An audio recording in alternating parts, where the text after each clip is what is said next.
Now, I know for a fact most of you are trained, and when you hear that music, you think, oh shit, it's time for golf. It's the emergency stream. Well, I've got good news, buddy. You're half right. It is time for the emergency stream, but it ain't golf tonight, you motherfather. It's NFL because it's the night before NFL, and you need to be getting asked some difficult questions to which you got to come up with some difficult answers. And don't you dare tell me you've already made your lineups. Don't you tell me.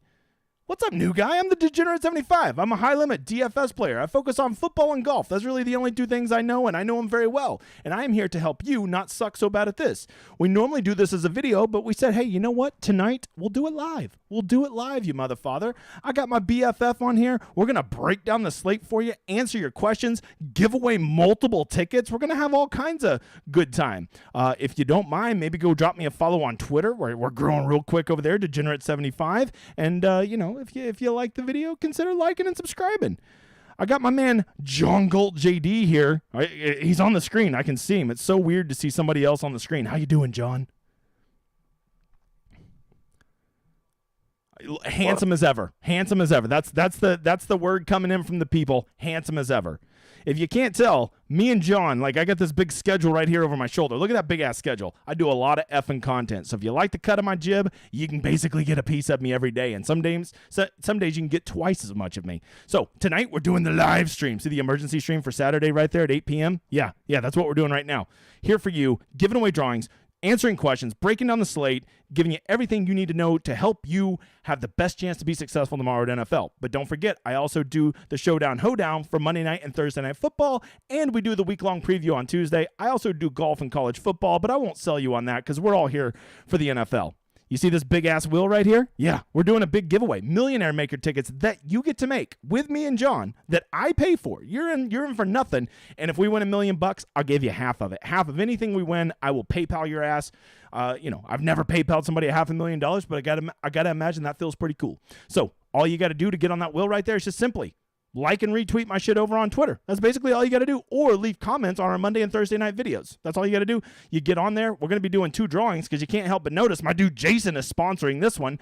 I had a guy, a buddy from Twitter, he just, and my Discord who won, and he won so much, he's like, hey, I want to give you some money. Well, I don't accept money from people that win because it's your money and it's your lineups and you're the badass that created it.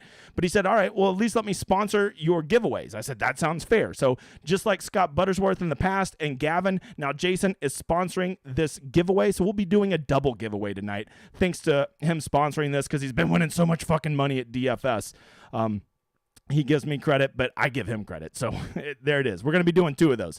But am I going to do it now? No, I'm not going to do it now. We're going to do it later because if I do it now, you'll leave, new guy. So hang the F around. All right, without further ado, let's get going. John, DraftKings tomorrow. Look at that. I already got golf up. I'm such a fucking loser degenerate. All right. Any hot takes on contest selection? We talk about contest selection all the time. Do you have any big takes you want to say about the contest selection for tomorrow?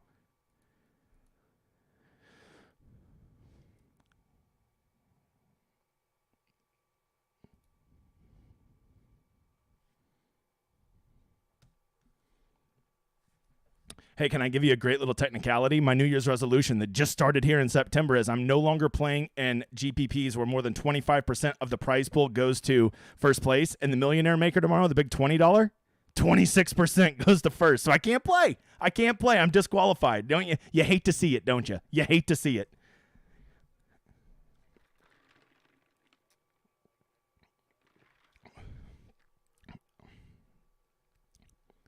Yeah, it's exactly right.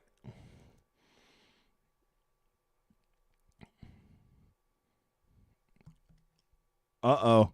Can't hear John. They can't hear John. Uh-oh. Check your chat, motherfather. Nobody can hear him. Uh-oh. Uh-oh. Okay. Editor, they can't hear him. Wait. Your little bar just moved there for a second. Talk again. I'm here. Can you hear me? Yeah, you're just on delay. I think it looks like you're moving on OBS. Can you guys hear him now? Okay. Hopefully everyone can hear me. Let's come on.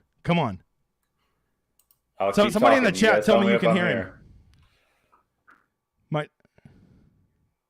All right, yeah, I could see you moving on OBS. I guess I need to just have OBS up instead of the other thing. Talk again. Yeah, there you're talking. All right, hey, so just say what you, okay. So what I said is you basically said no new takes on the contest selection, right? And then I said, well, it's so funny I can't play in this top tournament because it's more than 25% to first. What were you saying after that? I think that's where we kind of got cut off. Yeah, so I said I was registering Hoedown earlier, and it was funny that I've noticed they're all 25% to first now. And after you started saying you wouldn't play any of these 1/3 to first, because that's what all like the weekend showdowns have been recently. But then you started saying that, and now I've noticed they're 25% to first. So I think you may have gotten the ear of somebody over at DK. Moving the needle. That's what I do. All right, that's contest selection. Hey, don't forget to like and subscribe. John, I was looking at the weather for tomorrow. Really, because, weather was such a big narrative last week with the hurricane ripping through. Took down your house, I think. But I don't see much for tomorrow. I mean, I see some 17-mile-an-hour winds in Buffalo, but isn't that just what they call Sunday there? Yeah, I've got, that's the only game that has, anything out there with just some wind. But, I mean, Josh Allen's going Josh Allen, so that's not going to deter me there. Yeah, I mean, that's right. Josh Allen. He could throw a ball over a mountain into the wind. That's how good he is. All right, so there's nothing there with weather. Let's just get straight into the slate. Let's just go break down all these games. So by the way, guys, in the chat, get over there in the chat. We're going to be answering questions at the end. We have to be done by 9 o'clock promptly because I got to go turn around and do we're going to go do one of these for the Discord where we answer all the good questions. So here we go. Let's see. No, Jordan was a minute behind. All right. Let's start talking about the slate. I think every game, let's just hit on them real quick, and let's talk about if we like that game, who are some stacks we like, who are some one-offs, correlation plays, and let's kind of fly through it and give each game, I don't know, maybe 2 minutes or so, and then we'll get to some drawings and answer some questions. Sound good to you? Perfect. All right, well, let's start with the greatest game of all time. When K Gold, when my girl Kim is touting a game with her team, you got to listen. I've been high on Jacksonville all year. I have, right? And she gave me permission to play Trevor Lawrence this week. Are you doing the same? Yeah, what's pretty gross is I actually think I am. So I've done quite a bit of building earlier today. Not like actual builds, but just kind of seeing what pieces fit together, kind of how the lineups I like are working together. And Trevor Lawrence actually makes quite a few of the lineups that I want to build work. So that's actually probably going to be my second highest exposed quarterback, unless this conversation tonight changes my mind. I think Trevor Lawrence will be my second highest exposed quarterback. Man, I got to tell you, the only way Trevor Lawrence doesn't make one of my 3 stacks for tomorrow, for all of you that don't know, I usually always run 3 stacks, and I always play somewhere between 21 to 27 lineups per week. And the only way Trevor Lawrence isn't going to make it is I'm down to 4, and if I sense that he's catching some steam, I love Trevor Lawrence. But part of the reason I always love Trevor Lawrence is simply because he's always 2% owned. I always feel like his upside way outweighs what his ownership is. But if I'm seeing 8% here on Run the Sims, I'm going to trust your ownership that you'll put out on the Discord later. If I start seeing 10%, I don't love Trevor Lawrence that much. You know what I mean? Yeah, I totally get that. I think you will get decent ownership on Trevor today or tomorrow. The only quarterback I think that's probably going to get steamed, let's see. Tom Brady, Josh Allen. Yeah, Brady looks like he'll be pretty gross, which honestly is as bad as he's played. I understand there's a very good explanation for why he didn't have numbers the first 3 weeks compared to the 4th week. But if we're all of a sudden everyone's just going to pile in on Brady, and I understand he's underpriced, but I can definitely do without playing Brady at 17%. Yeah, no, fuck that. I mean, this is the one guy you never call dust, but fuck it, he's dust. I won't play him. On this game, if I play Trevor Lawrence... So you're asking about Lawrence. I've got Lawrence at 7.7%. Okay, so that's fair. All right, so on Trevor Lawrence, are you just... who all would you... If I'm going to stack him, right? If I'm going to play him in, say, 9 or 10 of my lineups, I'm going to mix and match all the different stacks I have with him, right? I'm going to run a Lawrence, Kirk, Zay Jones. That's the most obvious one, right? But what are some different ways to stack Lawrence that may be a little different? Maybe a Lawrence Etienne Kirk or something like that? So I've actually built a lineup that I think I'd hate to be sold on lineups already, but one I built earlier that I sort of fell in love with, and I hate that. But actually, I think I capture a ton of the points going Lawrence, Robinson, Kirk, and no bring back. A Jags just smash script. Because the thought there is I get my early points with Lawrence and Kirk, with Robinson cleaning up the back end of it. And I don't have a bring back because at that point, if they're just smashing and they score 35 points, I don't care what the Texans do. By the way, John, you just made me really mad at myself. I forgot my whole shtick. Hey, new guy, look at me. Have you made your lineups yet? Yeah, donkey dick. You don't make your lineups till you watch this stream. I know it's a brand new stream and you don't know the rules, and I already forgot to say my own shtick, but that's the rules. Start following them, new guy. All right. So would you put Marvin Jones Jr. or Evan Ingram in there, or are you basically just like a Trevor Lawrence, Kirk Robinson, and probably Zay Jones are the only ones you're rotating with him? No, I think so. Tight end's pretty gross this week. If we take a step back on macro, we don't have any of the big tight end names on this slate. Like we don't have the Ravens, we don't have the Chiefs. Kyle Pitts is dead.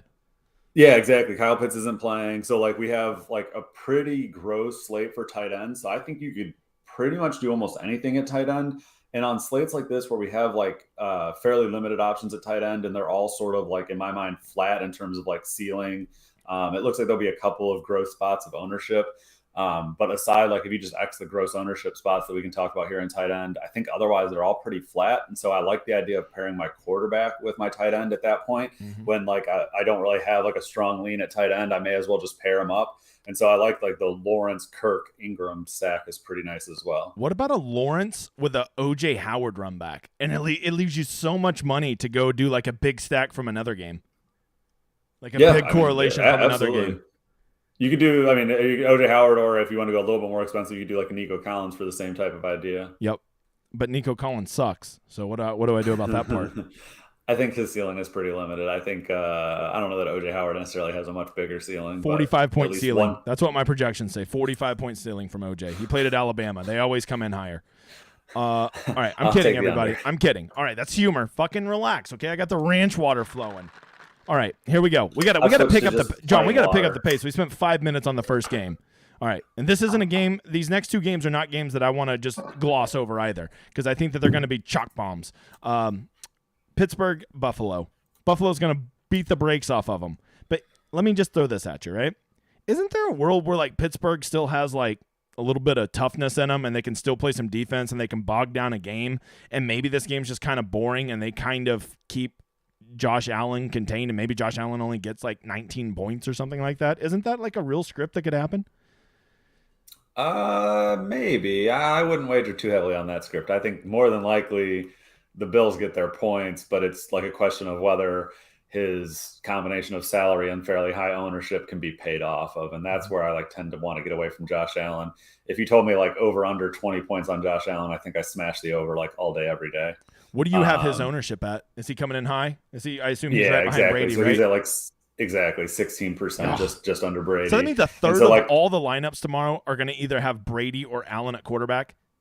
Exactly. And so I think those are like both spots where you can just not play those spots and be fine. So one thing I would say, like pretty much the opposite of what I just said about my Jag stack, whereas I don't think you need to play a run back in the Jag stack as much, because I think they could just beat the pants off of them. I think the same is true for the Bills, but because all the Bills guys are pretty expensive, I prefer to have a run back in this stack, because I think you do need a little bit more tempo. But what's an affordable run back with the Steelers? Freiermuth, I guess, at 4,100. I mean, Pickens. I think Pickens is probably going to be the most popular. You and that fucking even though he like is only at low percentage, it looks like now I could see Pickens getting steamed. What? Is he even on here? Where the hell is he at? Pickens, 1% in the optimizer. Wow, Run the Sims doesn't love him. So this game, if you can afford it, I like Deontay quite a bit as a bring back in that game. I agree. But if you're playing Allen, Diggs, and like actually, I guess a good way to save some salary is Russell Knox. Jesus, you can tell I'm a golf guy. Dawson Knox is out, right? What do you think about this Quentin Morris, which is basically just the punt minimum? Yeah, I mean, I don't know what his role will be like, and so that's like a gamble. As long as we're talking about tight end being gross, why not gamble on a cheap guy in a high volume offense? Right. The concern is like he may just literally pass block and may not actually be involved in. But if I'm ever going to play a punt tight end, I like to play him with a quarterback that I'm stacking. I just like to do that because obviously if it gets there, it double gets there, right? And in a high pass volume offense, that's also like a good spot to play like a flyer tight end. The other way I like in this game is I think I like to do exactly what I said with that Jaguars game is play Allen Singletary and then a pass catcher. Because if they are going to get ahead, I think they will rely on Singletary a fair amount. So that's like a pretty interesting way to play that game. Or alternatively, you could just play Singletary. If you're going to play Josh Allen, you got to put some Gabe Davis in those stacks. He's going to get forgotten about because he's still overpriced at 6,400 versus what he's produced. So if you're going to play Josh Allen, you just, like basically John believes he's a god, and in 3 different religions he is. But if you truly believe he's a god that can't be stopped, you need to be a little bit different than everybody else and at least pair him with Gabe Davis in some of your variations of your lineup. Can I get you to agree with that, John? Definitely. And I would keep an eye to see if Isaiah McKenzie's going to be a go. Mm-hmm. If not, I know one of our earlier, maybe we'll look at the Showdown stream, we talked about this Tupac Shakur guy here. Mm-hmm. Tupac Shaker. Shakur. Like he's like maybe a viable guy if Isaiah McKenzie is going to be out at $3,200. That could be pretty interesting. All right. I got to tell you right now, this is one of my 2 sneaky games tomorrow. Maybe it's not sneaky. Maybe everybody's talking it up. But for whatever reason, earlier today, it might have been the ranch water. Might have been me tilting golf or something or college football. But I really kind of got in a Jacoby Brissett stack kind of mood. You're telling me that a Jacoby Brissett, Amari Cooper, David Njoku, run it back with Austin Eckler doesn't do it for you? No, I mean, I lost a shitload of money on Jacoby Brissett last week. I think that's totally viable.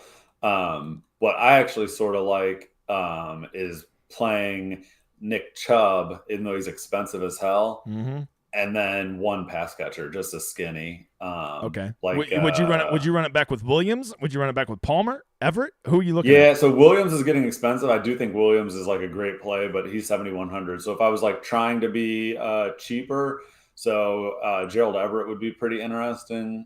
If you wanted to like be cheap tight end, then you could get your Chargers not good. That way. Chargers run defense not good. In my mind, I think of them having good run defense. Am I crazy?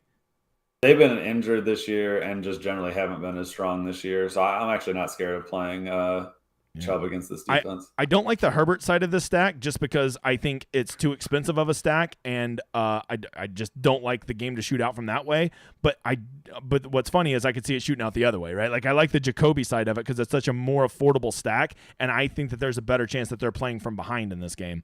And maybe they get there. Maybe Jacoby gets me 300 yards and 2 or 3 touchdowns.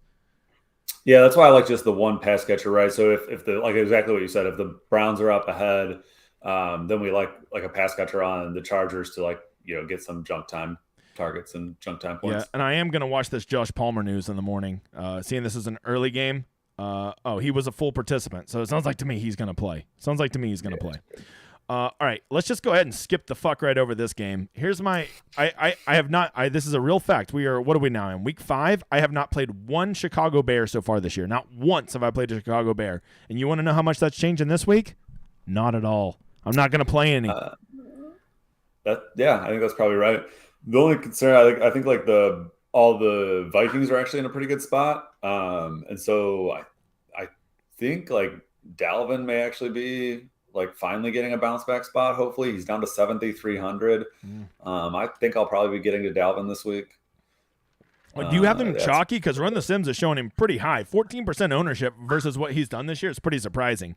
But I guess that could just be because everybody is just banking on the Bears sucking, which is a pretty good bet. I've got Dalvin.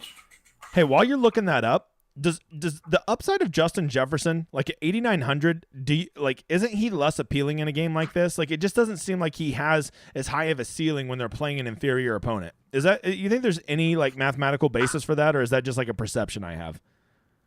No, I think there's definitely an inferior opponent. The wideouts can get like just scripted out, right? They get so far ahead, they don't need to be throwing it. But even more in this game, I think the Bears play such like a slow, boring style of offense that they just want to run the ball like 60+% of the time. That just the number of plays gets so far reduced that his ceiling like just has to get reduced. I could see a Cousins stack getting there tomorrow, winning GPPs tomorrow, but it would have to be uber efficient, right? Like he would have to legit be like something like 24 for 28 with 3 touchdowns and 2 of them to Jefferson and 1 to Thielen or something like that, right? I could see. I would have to play a bring back in that stack. Yeah, I mean, I think the logical bring back's David Montgomery, right? Isn't he back this week? He is being projected in right now. Yep. Yeah. So I mean, that's the only one I could talk myself into. I guess Mooney, right? But like, they're so bad at their passes. They're so bad. I mean, bad. They're like OU bad. And if you didn't see today, that's bad, brother. All right. So this game, it doesn't sound like either of us love it, but if there's a piece we want to get, it's Cook, right? Yeah, I think Cook's pretty interesting. Although I have him at just under 14%. So I mean, I thought we would get a better ownership discount on him. So I don't know that I'm necessarily interested in him. I think I'd probably just find the extra dollars and go up to in the other game to play Chubb for like $700 more. All right, Run the Sims loves Detroit versus New England. I mean, they love it way more. Based their population versus where people are rating out in the optimizer, it's almost like it's saying just go play the exact same stacks you played last week. Go start your lineup with Jamal Williams, Hawkinson, and Reynolds. You're going to win the Millionaire Maker. Run it back with Jacoby. Yeah, so is Sun God going to play? I know he was limited practice on Friday, so I don't know if Sun God's going to play or not. But if Amon-Ra's going to play, I'm a little interested. But I think overall, I'm probably just going to be a pass on this game. The Patriots play a slow style. They have a person named Bailey Zappi playing quarterback for them. I don't know what a Bailey Zappi is. I don't want anything to do with a game that involves a Bailey Zappi. I'm probably just over this game. Run the Sims. By the way, this is this site we're using is Run the Sims. Go check it out. Run the Sims. Use my code DGN75, DEGN75. Will get you 20% off. They are projecting both the running backs to be mega chalk, Harris and Stevenson. Do you think that could possibly be? Like, is there really a world in which both those guys get to double-digit ownership? No, they have to eat into each other. They're the same price in the same game. They're the same guy. I don't think there's a world that, and I mean, they're really different guys, but they're like literally a flip of a coin, right? Exactly. I think either one can get there in this game. Like, sure, we want to play people against Detroit. And like, I guess you would probably rather play a traditional back in Damian Harris, but I think Ramondre is the more talented back. And if they're behind and this Bailey Zappi person is going to be dumping off to Ramondre, yeah. What do you think about Jacoby Myers? Just can't do it with a slapdick quarterback? Yeah, I don't want to play pass catchers with a Bailey Zappi throwing them the ball. All right. I've never even heard of this person. Let's move on to this next game because seems to be getting some really weird ownership. This was a game I was ready to just mark off the list, and then I looked at the projected ownership, and I was like, well, I guess people love this game. The Seattle versus New Orleans game, like I once again, I haven't seen your ownership. You just posted it right before the stream. Are you seeing Olave and Lockett and Kamara all coming in like at very solid ownership? Because I happily will fade all those guys. Yeah, I've got Olave at 19, Kamara at 17. Yeah. What is the world? What are we doing? What are we doing? All right. In an Andy Dalton-led offense. That's like, are you kidding me? We have Andy Dalton at the helm, and you think that we need to be pumping out Chris Olave? I mean, it was one thing when we had Jameis Winston gunslinging it to him, but... Yeah. And Chris Olave at one time was like what 4,300, 4,700. That's a lot different than 5,700. That's a big jump up in price. Like you're paying for that guy to have Andy Dalton throwing the ball. I'm so happy fading that. I will tell you, Tyler Lockett, the way that my man Geno Smith's been playing this year, he interests me a little bit more. I love Tyler Lockett in a dome. But you say you got him getting pretty chalky also, huh?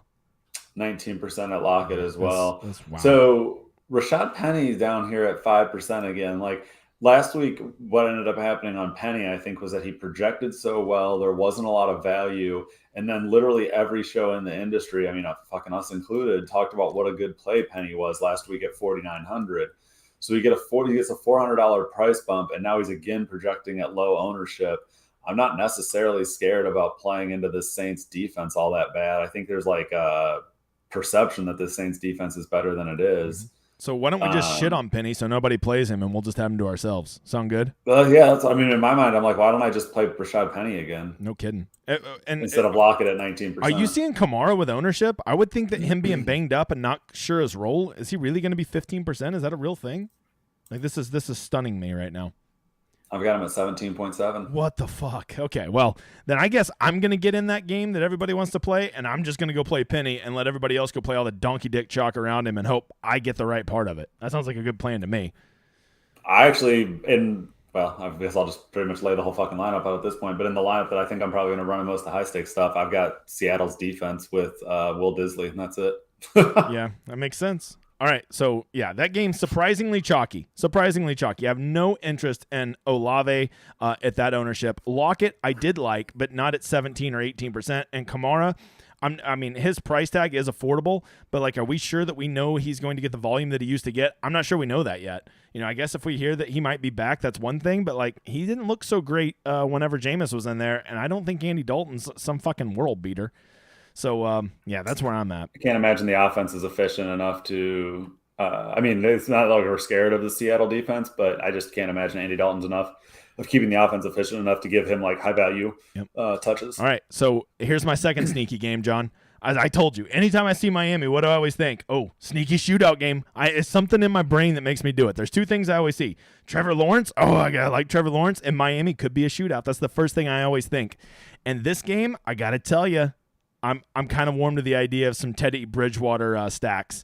What do you think about Jalen Waddle and Tyreek Hill's health? Have you been hearing anything concerning that might slow them down or limit them?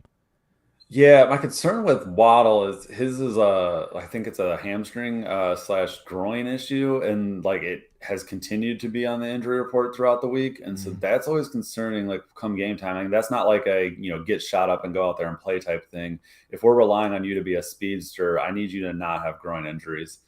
So Waddle's pretty concerning for me. I think Hill sounds like he's trending more towards being healthy and ready to go. And I think that was probably where I would have rather playing anyways in this game. I think Teddy showed like last game that he's ready to like lock onto one receiver, and I think that would probably be Hill. Yep. But I think if this game's going to be popular too, I'm okay to play neither Hill or Waddle if like this is what people want to play. They're both pretty expensive. Waddle has like a slightly larger injury concern, and they have Teddy two gloves, so like I'm okay to miss out. We're getting into a weird spot here where we keep saying every game's popular, right? The Allen stack can't be popular if the Geno stack and the New Orleans games is going to be popular, and the Teddy stack's going to be popular, and the Brady stack's going to be popular. At some point, like not all these guys can be at super high ownership. I mean, Trevor Lawrence is going to get some ownership. Jalen Hurts is going to get some ownership, right? Like at some point, like not all these games can be popular. So I feel like the ownership is leading us that one of these games is full of shit, that it's going to be chalky. Yeah, so right now I've got the three highest quarterbacks is Brady at 17.5, Allen at 16, and Jalen Hurts at 12. And then from there, like it's really pretty spread out. Like there's a couple guys at 7, but then everyone else is like sub 4. And then you can pretty much have your choice of like these low price guys at 1%. If you want to play a Jared Goff or a Jimmy Garoppolo, you can have them at 1%. How are you feeling about the Jets? I feel like the Jets are actually starting to get a functioning offense, and that's why I like this game, is I feel like Teddy Bridgewater could be in a game where he has to throw and they have to move the ball, and the Jets could push him. I like Breece Hall. I like Garrett Wilson, and I think I am even warm to Tyler Conklin. Tell me I'm an idiot. I'd rather Zach Wilson in that case. Why not just play Zach Wilson instead of Teddy Two Gloves? Yeah, that's a great point. I'm a Zach Wilson whore. If you think I love Trevor Lawrence, if you only knew how I felt about Zach Wilson. I love second-year quarterbacks. I just mean if you like all those pass catchers, it just makes a lot more sense to play that side of the ball because the other side's pretty consolidated. And do we really think Teddy's going to put up a score that's like a must-have? So Zach Wilson's the same price, so play Zach Wilson with those pass catchers. Can I run a Zach Wilson, Breece Hall, Garrett Wilson, run it back with Tyreek Hill? Definitely. Yeah, Let's go. Absolutely. Let's go. All right. So now I'm up to 5 stacks I'm considering. Damn you, John. We're supposed to be eliminating stacks, not adding them. Okay. I'm sorry. I'm a little fired up. So there's a lot to like about this game. What about the Miami running backs? I'm seeing, I guess, with Mostert and Edmonds almost in a complete timeshare, even though they're both very affordable. Is that just something we got to avoid? I think I'd be willing to gamble on Mostert getting a bigger role. I think he showed like at least flashes of being like a 1-2 down back and then maybe getting a little bigger role. So at $5,000, I'd be willing to gamble on Mostert. Okay. Let's move on to the game that I think is probably going to be the one team that I think we can agree is going to be the chalkiest on this build is going to be Tampa Bay. They're at home. They're playing Atlanta, who notoriously sucks at defense. They seem to be getting healthy, and people still want to hold on to the past when Tampa Bay actually had an elite offense, even though they have been horrific this year. So can we agree this is going to probably be the chalkiest offense on the slate? I have 3 players over 10%, 2 players over 20. I've got Fournette at 22, Godwin at 21, Brady at 17, and Mike Evans at 13, which honestly I think Mike Evans might get steamed up higher than that. So if I had to sell people on why not to play a Brady stack, here's one good reason. A, it could just be they fucking suck this year, and we're just holding on to they used to be good. That's A. B, the better reason to maybe not play a Brady stack is Brady is notorious for sharing the ball around, right? So often last year when he would have those 4 or 5 touchdown games, You could have played Tom Brady and still not even had that good of a lineup because you didn't hit the right stacks. And because he is such a statue in the pocket, you had to have the two guys that he threw the 2 touchdowns to for that stack to get there, right? And when he passes it around, he has so many options. He might throw 1 to Fournette, 1 to Godwin, 1 to Evans, 1 to Otton, 1 to whoever, and he could be good, but you don't have the right combination. Or he could throw 3 of them to Godwin and 1 to Fournette, and then you have Evans, and now you're just fucked, even though you got a 5-touchdown game out of Brady. Right. So, especially because you have a lot of question marks at the wide receiver position. Like Julio will probably start as the 3rd wide receiver and probably get hurt 30 seconds into the game. Yep. And so like there's just a lot of volatility in the wide receivers there as well. Right. And Russell Gage, I think he's earned a spot. If he plays, he's going to get some run, right? He's going to get I think he's banged up. I don't think he's going to play. Is he not? All right. Well, then fuck Russell Gage. So, and then the flip side of this is Atlanta. I mean, I think everybody's going to run it back with Drake London. Do you like whenever there's only one legitimate pass catcher on a team, or do you find that concerning because it makes it so much easier for the other team just to guard against that guy? Yeah, that's the problem with this run back. So also, yeah, I think Gage is going to play. But so going back, I think that's the real big problem here. Back when we had Pitts, at least you had 2 options of who you would possibly run it back with. Here, I think you're like people playing this stack, that Drake London ownership is going to get steamed so much higher than they have him at 15%. What do I have London at? But the point is he's going to get steamed up because you don't have another viable run back option. Tyler Algier. So you're not buying the Algier nonsense? People aren't going to want to play Algier. Drake London will be the predominant run back in that stack. And like, that's pretty gross to think like his ownership's going to get steamed way up. I've got him at 15. I would bet a lot of money he comes in higher than 15. I would guess he's at least 20%. Ooh, I see Nicholas over here in the chat saying play the Atlanta defense as a pivot. I kind of like it. Maybe we find out Tom Brady just sucks and Atlanta's defense gets 2 pick sixes.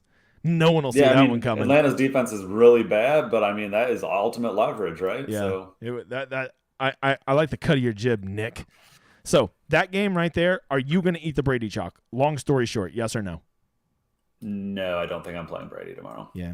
I mean, I was pretty interested when I thought he was going to be 12%, but now that you're saying some nonsense like 17, I mean, you got to think there's 24 quarterbacks on the slate, right? So in theory, they should all roughly be about 4% apiece, right?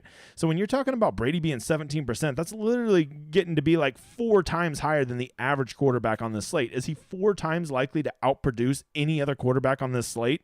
I don't really think so. And the thing about Brady is even if I do think he's 4 times more likely to outproduce who the fuck ever quarterback you want to pick, Zappy, well then who the fuck is he going to throw those to? Because you got to make sure that you get his stacks right too. And I hate stacking quarterbacks that have 5 options that they love to throw it around to.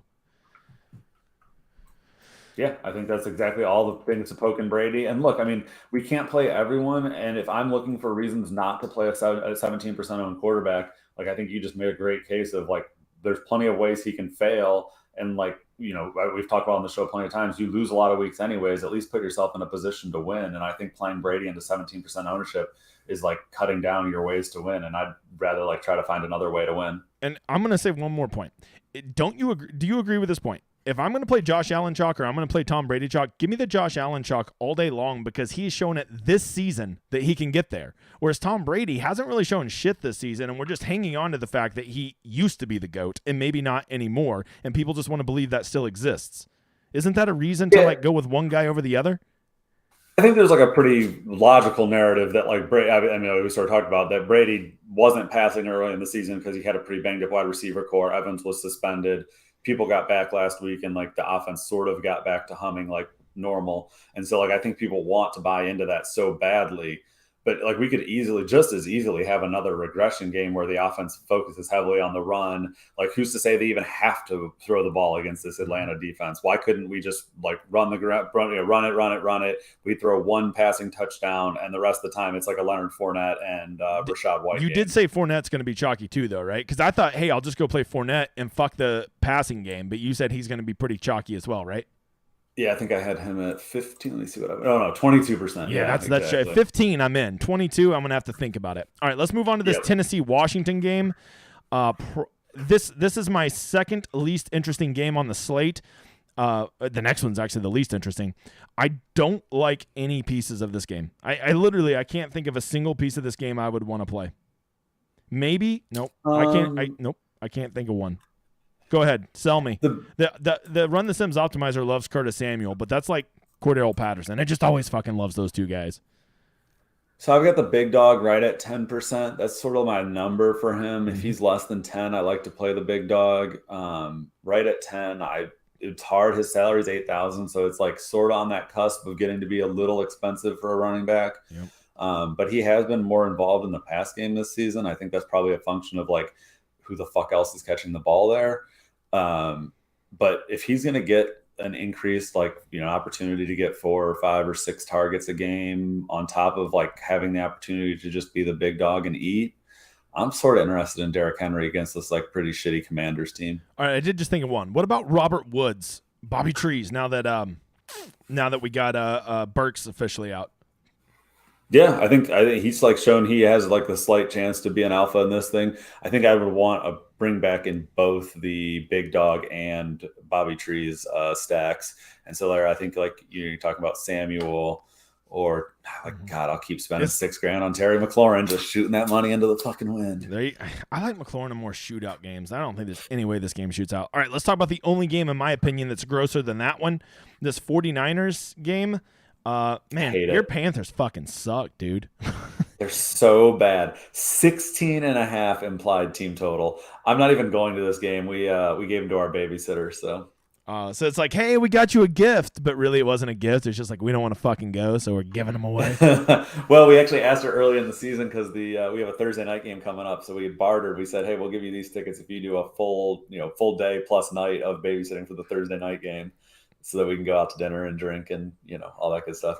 So people need to know this about John. He's a fucking lush. The man's a lush. He should know it about me and my wife do like a good time. We like a good time. So anyway, so okay. So to me, there's three viable pieces that you could play in this game. In my opinion, I'm just DJ Moore getting down to 5,200 is getting ridiculous, but I can't do it. To me, you can play Christian McCaffrey. To me, you can play Debo, and to me, you can play Jeff Wilson. Those are the only three that I'm really considering. You want to sell me on somebody else? I don't think you can play Christian McCaffrey. The Panthers have a 16 implied team total. I don't think I can play a running back that costs $8,500, even though he is Christian McCaffrey with that low of a team total. I don't think I can play anyone on the Panthers. That's just too gross. You would just need an even more outlier. His ceiling is so capped at 16-point team total. Do you have Jeff Wilson as chalky as Run the Sims is showing? Oh, God, I hope not, because early in the week, that was who I wanted to play. He appeared in all my builds. Let me see what I've got him at. I think I do, because I think I was 23. I was really disappointed when I ran it earlier.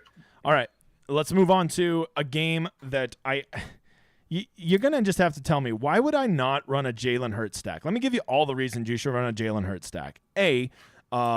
Jalen Hurts has been unbelievable this season. B, they're playing Arizona, who sucks. C, he's coming off a performance where literally everything went wrong, right? He kept getting all of his touchdowns vultured. He just none of the breaks went his way in that game. So I just feel like the water. And it was bad weather. Yeah, and he was playing in terrible weather. And so I just feel like water finds its level here. And like, how do you not run Jalen Hurts out there? I just feel like he's the safest play. I feel like he has probably an 18-point floor and a 35-point ceiling. And that's just really nice to have. I thought he was going to be the highest owned quarterback when I did my runs earlier today before, I try not to look at some other stuff. So I thought he would be the highest owned. I was really surprised. I think he is probably easily the biggest ceiling on this slate. I think this is probably the best game on the slate. I expected him to be like 20, 22, 25%, and he still might be in some of the smaller field, high dollar stuff. But when I said my second highest owned quarterback was going to be Lawrence, that's because my highest owned quarterback is going to be Jalen Hurts. There you go. So I will say, me and you have agreed on Jalen Hurts 2 different times this year, and he fucking smashed both times. So the fact that we're both agreeing on him again, maybe that's not a bad thing. I was going to say, if it's golf and me and you agree, auto miscut. But whenever we agree at quarterback, good things seem to happen. Now, so let me tell you the other reason why this game is super sexy and why Jalen Hurts should be your quarterback if you're only going to play one stack. And like maybe if you were only going to play 100, you could probably still play 100 Jalen Hurts stacks. Oh, we want to hear. Talk dirty to us. And I don't want to steal this idea. I think I'm pretty sure it was Drew Dinkmeyer that was talking about this earlier. But like this game is perfectly tailor-made for late swap because you can easily just play a Kyler stack at literally no ownership if you start with a hurt stack and you need to pivot. Yeah. So you can start with a full Eagles side of the ball, and if things go well, keep that. And if they don't, all you have to do is just flip it to a Cardinals build. No one's going to play Marquise Brown. No one's going to play Kyler Murray. Yeah. I like so that. That makes me want to play that as like my only stack almost, and then just having the optionality. And then you have all kinds of correlated pairs in the early games, right? And if those pairs are going really well, well, then you stick with your chalky Hurts stack, and you already have this great lineup with this great play in Hurts and his stack finishing it off. And if things are going really shitty in the morning, you're running an Eckler Amari Cooper stack in the morning, and they do really shitty. Well, now I'm gonna have to, just to go try to save this thing, I'm gonna go run Kyler, Marquise Brown, and Zach Ertz out there, right? And bring it back, and if you could afford it at that point, because you're going down off Hurts a little bit, so maybe you bring it back with either Devonta Smith at like super low ownership, AJ Brown, like Miles Sanders if you need a quarter or like a running back. So yeah, I think that's like a super interesting way to pivot. And it hurts. Is there anybody we stack him with other than AJ, Goddard, and Devontae? Are those the only three? I think you can do a Sanders like we talked about before. If you just think this team can smash 6,500 Miles Sanders. I'm about to catch a flight to Carolina right now to kick you in the nuts.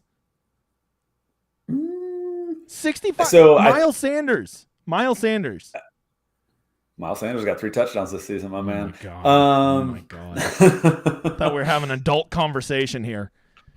Yeah, I don't hate that. I think that's like an interesting way. It's like it gets pretty expensive, especially if you wanted to play Brown. But I think you could do it with Devonta, and then I guess it'll depend if Rondell's going to play. If he sounds like he probably won't, I guess it was limited practice. We'll see.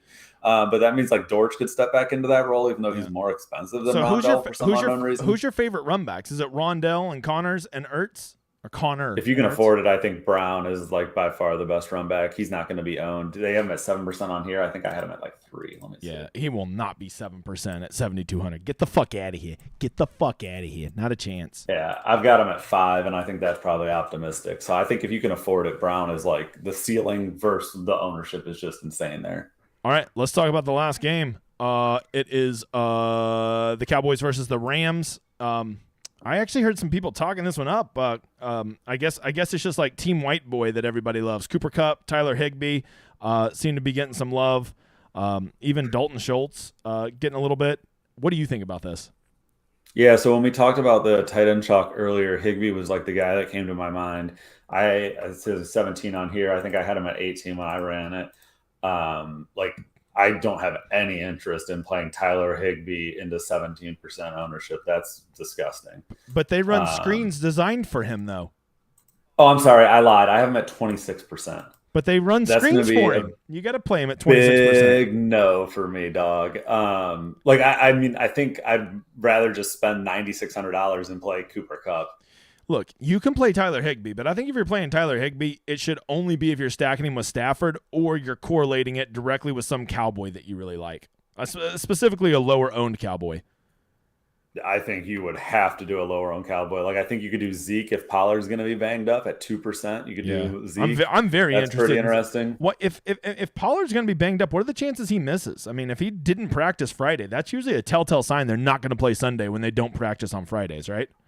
So I'd almost rather he played and be there in like a reserve role, and the thought that Zeke can actually handle like 80+% of the work would be pretty interesting. I think if he goes out and we have like a very clear other two and Zeke's like going to be a workhorse, then I don't know if I like it as much because I could see Zeke catching ownership in that case. Yeah, I'll buy. He's so far. I mean, he'll catch some steam, but what could he get steamed up to? 10 or 12% maybe? I mean, you think it could really run away to 20% just on Sunday morning? $5,800 if he's going to be like a true workhorse role against the Rams have a decent pass rush or running back defense, so that may not be. He may not get seen too bad. You're right. He probably stays under 10. Yeah. If I hear Tony Pollard's out, I'll eat the Zeke chalk. Okay. So I think that's all the games. What we're going to do, we're going to go over here to Q&A after I do the drawing. Real quick, if you don't know, this is the Holy Grail, which, by the way, I don't even have the right one up right now, but this is what I do for the Discord. This is last week's Color It Up. If you don't have time to break down every game like me and John do, I color code it, tell you what's all your good plays, correlations, targets, games to target, all that stuff. It's all over on the Discord.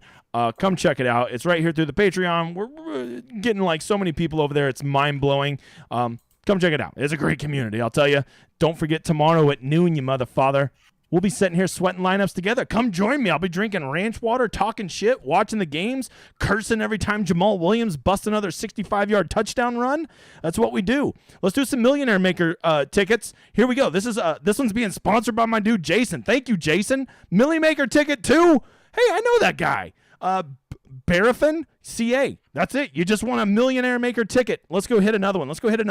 It's the same names. If you did all the shit, you're on there multiple times. Here we go. This is for another Millie Maker ticket. This one's just on me, not sponsored. Here we go. It is. I don't even know how to say that, but it does to me. But it does to me. I sounded it out. There you go. Hey, guys, just send me a message over on Twitter, or if you're already on the Discord, send me one over there. Let's get together tonight or in the morning. Let's make a Millionaire Maker ticket. Me, you, and John. Let's do it. John, we got 15 minutes to knock out questions, and then we got to go do this exact same thing again for our Discord. So let's get to these questions. Let's fly through them. What's up, you motherfucker? Hey, we got a new guy. What's up, new guy? Okay, we can't hear John. There was a lot of can't hear John. Now we can hear John. All right, let's get to the questions. Sorry about that, y'all. We can hear him now. All right. Kim said that's not a problem for Buffalo. Talking about the shitty win from earlier. I got to tell you, if there's one team that's meant to deal with it, it's them. Oh, look at that. The thing's right over my face. Editor forgot to move it. So you're gonna have to I'm just gonna block myself out here. Okay. Let's see. I need to get to some questions. Who's better, Josh Allen or Cantlay? I'm going to let you have that one, John. Definitely Josh Allen. Yeah, wow, did you see Cantlay today? He killed it. Okay. So, okay, here we go. Can I make lineups during the stream, or is that frowned upon? I think that you should have to wait. Okay, you can start doing them right now that we're done with everything. Once we get to Q&A, John, Nick, you are allowed to do it. Okay, here we go. Caddy says, hey, my man Caddy, would you play 2 tight ends? I know we don't normally, but let's say Goddard and Ertz. I'm going to let you have that one, John. What say you? So I think playing 2 tight ends is like generally okay. I think I want a reason when I do it. And so I've talked a little bit in our Discord with a few guys about that, or guys and gals about that. And like, I'm willing to do it if like it's a salary saving issue, because like a lot of times you can get, those $3,000-ish tight ends and like get a little bit of salary relief. And so if you've got a build you really like and you're going down at those 2 positions, like as a conscious effort to get ceiling in elsewhere, like just realize you are capping ceiling, because a lot of those 3K wide receivers, like their median projection is probably like a 7 or 8. Their range of outcome is probably like 2 to 14. And like they're really like high end ceiling is like 17 points. Right. So I think you just need to be cognizant, like you are probably sacrificing ceiling overall, where by trading down to that $3,000 tight end in your flex, whereas you could have had a $5,000, value wide receiver or whatever, the ceiling is going to be a lot different. So you need to just make sure that what you're putting in, you're either very happy that you're like getting a decent ceiling trade-off, or you're doing it for some like correlated piece, or there's just like a reason for it. I wouldn't just play 2 tight end to play 2 tight end. My answer is I'm a ceiling chaser, and when you're a ceiling chaser, you can never play 2 tight ends in a lineup. I mean, maybe if it's like Kelsey and Andrews, you can, but I think that kind of defeats the purpose of 2 tight ends, because most people are doing it for salary relief. Kim says she wouldn't do it. Always listen to Kim. It's a good move. Yeah, there's all right, a lot of. All right, Jason Reed says it's Gabe Davis week. Finally practice all week. Do you agree? I feel like he is the most elite wide receiver option on the slate that will be under 3%. Him or Hollywood Brown, probably, yeah. Yeah. But I at least Gabe Davis is in a functioning offense. The Cardinals have not shown any ability to have a functioning offense this year. So the Cardinals have the worst first half offense in the league, demonstrated by stats, and the best second half offense in the league. Yeah, what is that? Like, how does that happen? Is it just because they quit caring and they just like, fuck it, let's just throw it, and then eventually you'll get some yards if you throw it enough? So I've heard a lot of Kingsbury hate, and the thought is like they try to script the starting of the game, and then by halftime the script has gone so far off the wheels, they're like, let Kyler, let's go. I like that. Just go out there and draw plays up in the dirt. Yep. All right. Nick says Nick Chubb is going to smash tomorrow. John, let me ask you this. Does Kareem Hunt not bother you at all? No, I think you could play Hunt too. Like Nick Chubb of all the star running backs, right? All the expensive running backs, he definitely has the best backup of all of them, right? 100%. So that doesn't that, playing... I mean, you know they're gonna let Kareem Hunt eat, right? Yeah, so that definitely affects his median projection. But I think if we're like playing for ceiling, you need to play for the outlier games. Like we're already playing Chubb as an expensive running back that doesn't catch passes very often in that offense. So like if you're playing him on DraftKings, you're already like playing for a fairly small range of his outcomes. And so I think if you're playing him, you just need to embrace like sort of like in best ball, like you just got to assume you're right. Like it doesn't make him a slightly less good play, like almost assuredly. But if you are playing him, I think you need to play him with like that ceiling case in mind. Let me tell you this. I watched this great YouTube video the other day. Nick Chubb fucked his team. That against the Jets, what was that, like week 2? He could have just went down on the first down. He scored the touchdown. The Jets came back and scored 14 points and won that game in the last minute 30. They were literally 0.1% to win that game. And if he just goes down, it's 0%. And the motherfucker was so worried about his fantasy points, he cost his team a W, fucker.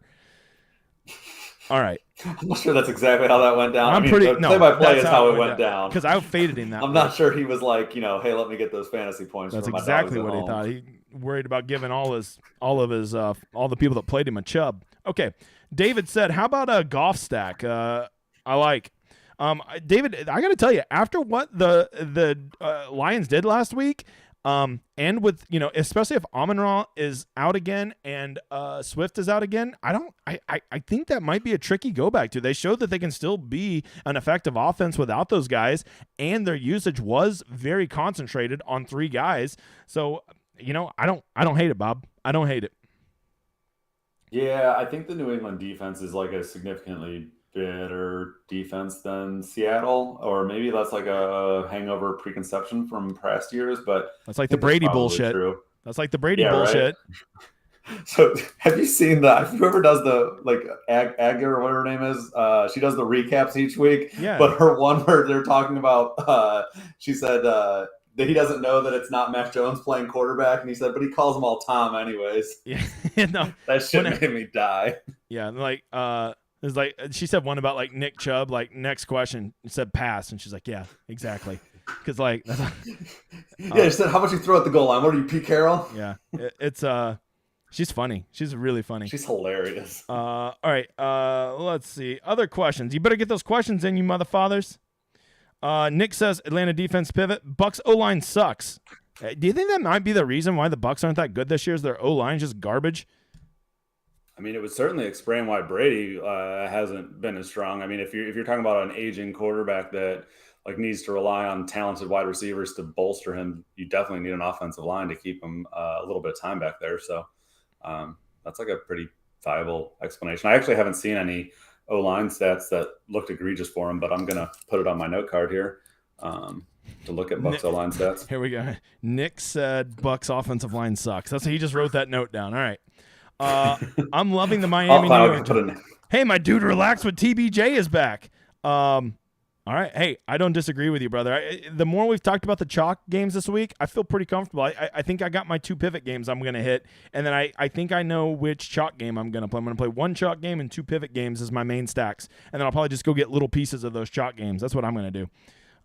Yeah. Hey, one other point, actually, as long as we're like talking about these games, and I'm going to give Drew credit because like that dude's sharp as fuck, and he was talking about it earlier. Since there's only 3 games in these afternoon slates, the one quarterback I'm worried about steaming is Jalen Hurts. And so what you can do once the slate closes, you can download your CSV, add up the ownership for all the quarterbacks in the early slate. Mm-hmm. And there has to be 100% ownership since there's only 1 quarterback slot. And so if you see that there is like 70% quarterback ownership in the first games, that means there's 30% left, and there's not going to be anyone else owned besides Jalen, which means at that point, Jalen would probably be 25%. And so you can get a really good picture as soon as lock happens of what Jalen Hurts' ownership will be. In that example, he'd be 20%. Although those other 5 guys will at least get 2%. Give or take. I mean, yeah, he would probably be closer to 20, but I would still take the over on 20 in that example. But that's just the example. You can go ahead and like get a good feel for what his ownership will be.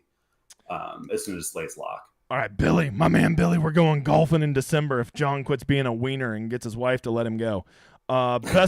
Best leverage plays: Sanders and Singletary. Will you be rostering either?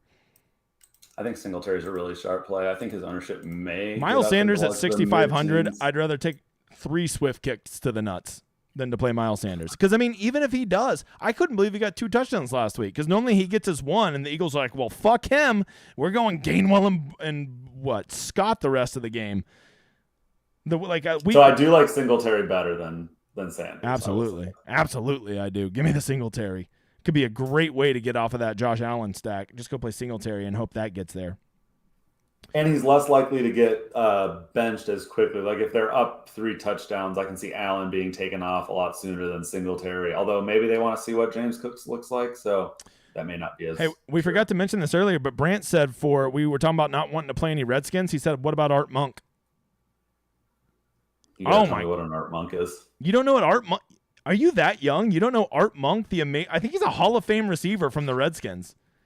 My God, John's a youngin', everybody. He just turned 24 last week. Doesn't know Art Monk. Get the fuck out of here. I did not just turn 24. What the fuck is wrong with this guy? Get the fuck out of here. All right, let's see. If Singletary captures 2 men, okay, that's not a question. You gonna ban him for life? No, I don't. I got to tell you this. You really need to know this. People are stealing my shit. Like, I know that I'm becoming very popular in the golf community because I have been hearing a lot of my turns get used, which doesn't really piss me off, except that I feel like they're trying to pawn it off as their own. So I'm not gonna steal Mayo shit. I like a lot of Mayo stuff, but I'm not gonna steal it. That ban for life shit cracks me up. Oh, it's funny. It's funny. That guy. He is entertaining. How would you build for $100 single entry? I'll answer that first. I'm gonna find if I'm assuming that's probably gonna be your most expensive lineup or tournament that you're in. I'm gonna put my favorite stack in it. So let's say that my favorite stack is Zach Wilson, right? And I'm going to build that stack with a run back. Then I'm going to go put my favorite correlation play in it. Let's say that's Eckler and Cooper. And then I'm just going to fill it with some pieces that will make the salary work. And then whatever fucking slapdick defense is left over that fits in there is going in. So, yeah, I mean, I think generally that's like the correct approach. I think when you play single entry or like getting to that $100, like this to be like that mid-tier to higher tier price point, I think you also need to like be a little thoughtful in your ownership because I think the chalk will consolidate more so in that tournament. And so if we're talking about a Brady stack, like I think that will be like even more so owned. So we think he's going to be 17% like in the Millie Maker and Big Field. I could see Brady being more like 25% in the single entry type stuff. And so if we think, Brady's going to be closer to 25% in that, and we think then that means Josh Allen's probably going to be more like 20%. Now, like we're talking about the other guys had to get squeezed even more. So like those fringe plays that were like median ownership plays in the bigger field stuff become like way better plays in the single entry. And the plays that were like higher ownership that were like sort of were good plays even at higher ownership in the big field stuff become absolutely horrendous plays in single entry because their ownership is going to get steamed that much higher. All right. Thoughts on Zay Jones? We got 2 questions. Fly through them. Yes or no? Yeah, Zay sounds like he's going to play, and I think if you're playing Lawrence stacks, that makes a lot of sense. Yeah, I don't think I play Zay by himself, but in a stack with Lawrence, I'm there.